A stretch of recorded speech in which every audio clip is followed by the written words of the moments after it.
I was recently in Austin at the Texas Mortgage Bankers Conference, and I got to hear this guy right here speak. You know who he is? Peyton Manning, one of the greatest quarterbacks of all time, Hall of Fame quarterback for the Indianapolis Colts. I first thought, what is Peyton Manning going to say that is going to relate to the mortgage and finance and real estate industry? And to be honest, his message was excellent. So I want to share with you a few of the stories and the takeaways that I heard when I got to hear Peyton Manning.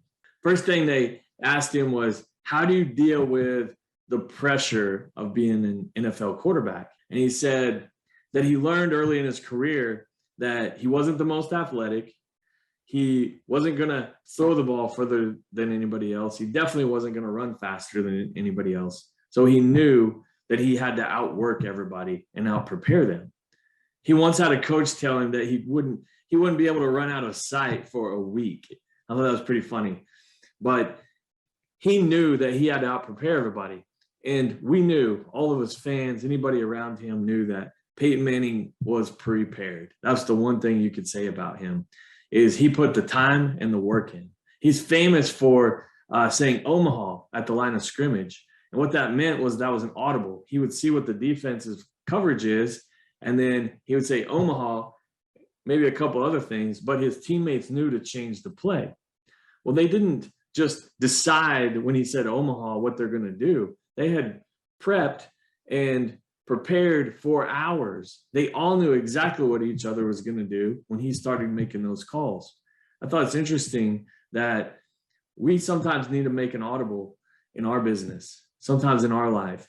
Well, have you thought about what those plays are that you're going to run when it's time to say Omaha? The next question that they asked Peyton Manning was, how do you deal with staying motivated when you're losing, or how do you stay motivated when you're winning? And he said the first thing that you have to do when you're losing, he said you need to simplify everything and make sure you have the right people with you. I think that's really important, especially when you're going through adversity and challenging times, whether it's in work, whether it's in business, whether it could be right now in our industry. And so simplify everything and make sure you have the right people with you. Now, when you're winning, staying motivated is different. He had a funny story. He said every team in the NFL has bulletin boards in their locker room, and the coaches will put up their things that the other players say about them. And they use that as motivation for the next game to really keep their edge. He goes, when you've won 13 games in a row, nobody's saying too much about you. Most of it's good. So the coaches, in his case, would make up things that the other players would say about them to help them keep their edge so they wouldn't take a game off and lose. So that helped them continue to win.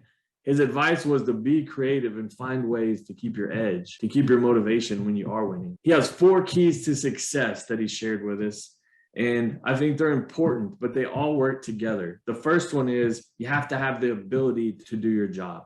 He had to have the ability to be a quarterback. He was tall. He is somewhat athletic. He's very smart, so he had the ability. The second thing was he had to have a strong work ethic. To be a successful NFL quarterback, you have to put in hours and hours of film and work and practice more than anybody else. So you got to have the work ethic. And 3, you have to have the passion. You better love what you're doing, because you're going to put most of your life dedicated into this work, into your life's work. You better love it and have the passion for it.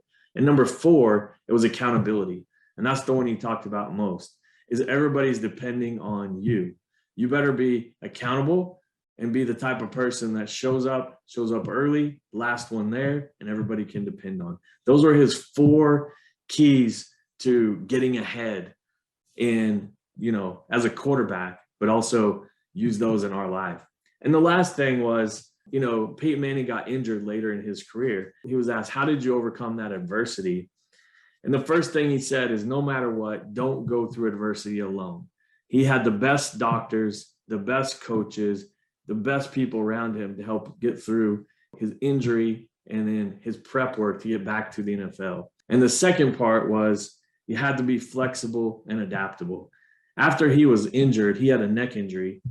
He wasn't able to throw the ball exactly the same. So he had to adapt and change the types of throws that he was making. And so the receivers had to run different routes, and he had to change and adapt to that situation. If you know his story, he ended up winning another Super Bowl. So he figured out how to adapt and get through that. I would tell you, if you ever have a chance to listen to Peyton Manning or look him up on YouTube, he has some great stories. I hope you take these little lessons and you apply them to your life, to your business, because I think they're so important for us to get ahead and live and learn from what one of the greatest quarterbacks of all time has recently taught. Thanks for listening to my message today.